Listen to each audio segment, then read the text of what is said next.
Hi friends. ඔන්න අද අපේ ලෑස්තිය අපි ගැන අපේ channel එක ගැන ඔයාලා අපෙන් අහපු ප්‍රශ්න කීපයකට උත්තර දෙන්න. ඉස්සෙල්ලාම කියන්න ඕන අපි channel එක පටන් ගත්ත විදිය. ඒක කියරෙමු. මේ අපේ පළවෙනි channel එක නෙමෙයි. මීට කලින් මුදල් උපයපු channel එකක් අපිට තිබ්බා. ඒ channel එක අපි කරගෙන ගියේ gossip අනම්මන ඔය නිවුස් වගේ දේවල් තමයි දැම්මේ. නිවුස් gossip ඒ දේවල් දාලා තමයි channel එක කරගෙන ගියේ. කාලෙත් එක්ක අපිට හිතුණා ඇයි අපි අනුන්ගේ දේවල් මේ විදිහට පාවිච්චි කරන්නේ? ඒක වැරදි. අපි අපේම දේවල් පටන් ගන්න ඕනේ කියලා. ආදායම උපයපු channel එකක් එතනම නවත්තලා අපි අපේ කියන දේවල් පටන් ගන්නවා. වෙන කෙනෙක්ගේ දෙයක් පෙන්නලා උපයනවට වඩා අපේම දෙයක් කරන්න ඕනේ කියන මතේ තමයි අපි හිටියේ. ඒ දවස්වල මගේ තිබ්බ විනෝදාංශයක් ලංකාවේ වඳ වීගෙන යන පැලෑටි එකතු කරනවා, බෙහෙත් පැල වගේ එකතු කරනවා. ඒ වගේ විනෝදාංශයක් මට තිබුණා. ඉතින් අපි හිතුවා පැලෑටි සම්බන්ධයෙන් තමයි අපිට වීඩියෝ කරන්න පුළුවන්. අපිට ඒ ගැන පොඩි දැනුමක් තියෙනවා. මේ ඒත් එක්ක අපි හිතුවා පැලෑටි ගැන තමයි අපි වීඩියෝ කරන්න කියන අදහසේ අපි හිටියා. ඔය අතරතුර තමයි හස්බන්ඩ්ගේ යාළුවෝ කියලා තිබ්බේ මට කුකින් channel එකක් කරලා දෙන්න කියලා. ඔයාගේ කෑම යාලක් කරනවනේ මම අරන් ගියා ඔෆිස් එකට. ඒකට ඒගොල්ලෝ ඔව්. දැන් මෙයාට මොනවා හරි කෑමක් හදලා දුන්නාම ඔෆිස් එකේ කට්ටිය බෙදාගෙන කද්දි රහයි මේ channel එකක් හදලා දෙන්න එහෙම කියලා තිබුණා. අන්න ඒක තමයි අපි කුකින් වීඩියෝ කරන මේ channel එක පටන් ගන්න ප්‍රධානම හේතුව වුණේ. ඉතින් ඔය විදිහට channel එක පටන් ගත්තට කොහොමද මේක කරන්නේ ඉදිරිපත් කරන්නේ කොහොමද කියන එකේ ලොකු අදහසක් මට තිබුණේ නැහැ. ඇත්තටම අපේ පළවෙනි වීඩියෝ එක අපි කරේ ගෙදරට කන්න ගෙනාව වෙලි ගෙඩියකින්.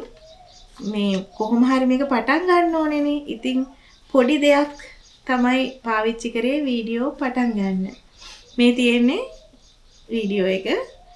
මේ ඉතින් ඇත්තටම මේ වීඩියෝ එකේ ඇති දෙයක් නැහැ. පුංචි සරල දේවල් ටිකක් තමයි තිබුණේ. හැබැයි පළවෙනි දවසේ අපිව කවුරුත් දන්නේ නැතුව කාවත් අපි දැනුවත් කරන්නේ නැතුව මේ අපි කියලා ඒ වීඩියෝ එක views 600ක් විතර ගිහින් තිබුණා. views 600ක් විතර ගිහිල්ලා තිබුණා. short වීඩියෝ එකක්. ඒ දවස්වල views 600ක් අපිව බැලුවයි කියන්නේ views 600ක් මේ ඒ දවස්වල පළවෙනි වීඩියෝ එකේ හිතා ගන්න බෑ මේක මේ ඇත්තටම එදා නම් හරිම සතුටු දවසක්. පළවෙනි වීඩියෝ එක views 600ක් ආවයි කියන්නේ මාරම ලොකු දෙයක්. ඒ කියන්නේ ඇති දෙයක් තිබෙත් නැහැ පොඩි දෙයක් තමයි. ඔය අපි පළවෙනි වීඩියෝ එක ෂෝට් එකක් විදිහට දැම්මම ඊට පස්සේ අපි ඔක්කොම කරේ දිග වීඩියෝ. ඔව්. දැන් අපි ෂෝට් වීඩියෝ එකකින් channel එක පටන් ගත්තට අපි ඊට පස්සේ දිගටම මේ ලොකු වීඩියෝ තමයි කරේ කෑම හදන. හැබැයි මූණ පෙන්නුවේ නෑ මං හිතන්නේ. ඔව් මුල වීඩියෝ වල මූණ පෙන්නුවේ නෑ මුල වීඩියෝ වල මේ එහෙම කරගෙන ගියා. හැබැයි අපිට ලොකු views ප්‍රමාණයක් තිබ්බේ නැහැ. ඒත් අපි කරගෙන ගියා.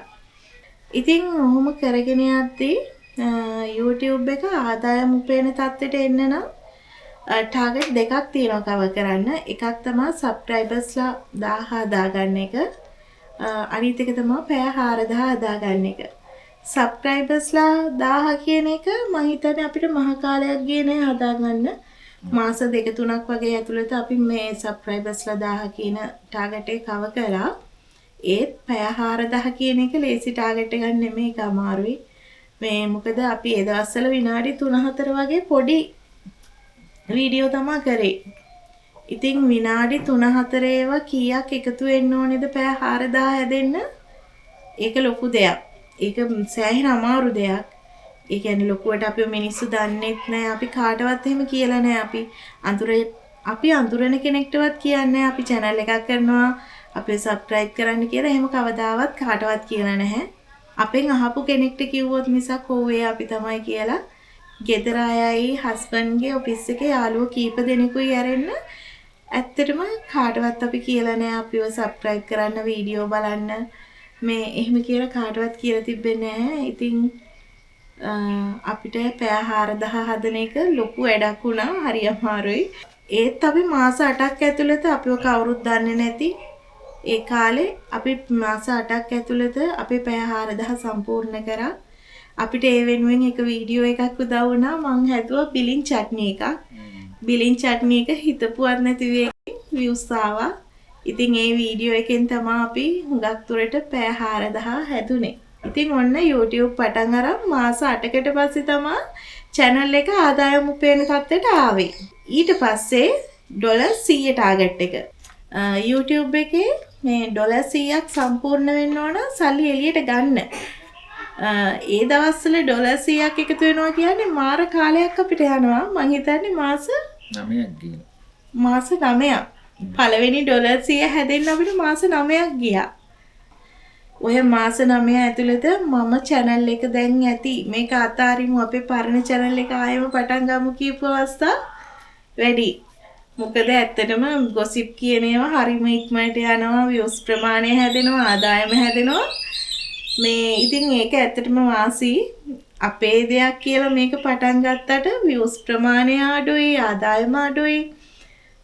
මේ මම අනන්තවත් කිව්වා මේ වැඩේ දැන් අපි නවත්තමු කියලා. හැබැයි මෙයාට ලොකු වමනාවක් තිබ්බා නෑ අනුන්ගේ දේ එපා අපේම දෙයක් කරමුයි කියන අදහසේ මෙයා හිටියා. දැන් මම බැලුවේ ඒ පැත්ත නෙමෙයි. මෙයා බැලුවේ ඒ පැත්ත. ඉතින් හුඟක්ම අද channel එක තාමත් මේ YouTube එකේ තියෙනවයි කියන්නේ මෙයාගේ උනන්දුව තමයි. උනන්දුව උත්සාහය යා තමයි මෙහෙම කරමු කියනවා කොහොම හරි. ඉතින් කාලෙත් එක්ක මේ හුඟක්ම අපිට views අඩු වෙන්න හේතුව තමයි කොච්චර වීඩියෝ කරත් මේ කාලෙත් එක්ක එනවනේ එක එක trend. අපේ ඔය ටිකක් නැගිටීගෙන එන කාලේ තමයි ආවේ කපල් වීඩියෝ කරන එක. ඔව් කපල් ෂෝට් වීඩියෝ කරන එක ආවේ. අපේ ඔය ටිකක් ඔලු උස්සගෙන එන කාලෙම තමයි ආවේ මේ වීඩියෝ. එතකොට අපි හුඟක් පල්ලෙහාට වැටුණා. හුඟක් පල්ලෙහාට කියන්නේ views ඇත්තෙම නැහැ. අපි කොච්චර හොඳ දෙයක් කරත් කොච්චර හොඳ වීඩියෝ එකක් කරත් views එන්නේ නැහැ. views යන්නේ පොඩි දෙයක් කරන කපල් එක එකතු වෙලා කරන දේවල් වලට. දැන් ඉතින් ඒ වගේ වෙලා වීඩියෝ වලට views එන්නෙම නැති කාලේ පවා මං කිව්වා දැන් මේක නවත්තමු එහෙමයි කියලා. ඒත් කිව්ව නෑ මං උදව් වෙන්නම් එහෙනම් අපිත් කපල් වීඩියෝ කරමු කියලා ඇත්තටම උදව් වුණා.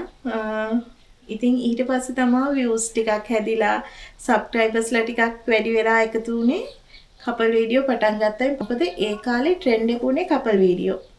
ඉතින් trend එකට වැඩ කරපු හින්දා තමයි subscribersලා වැඩි උනේ.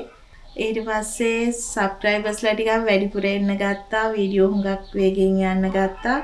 එතකොට තමයි අපි හුඟක් මිනිස්සු අඳුරගත්තේ කලින්ට වඩා. එහෙම තමයි අපිට ඊට පස්සේ subscribersලා ලක්ෂය හැදුනා.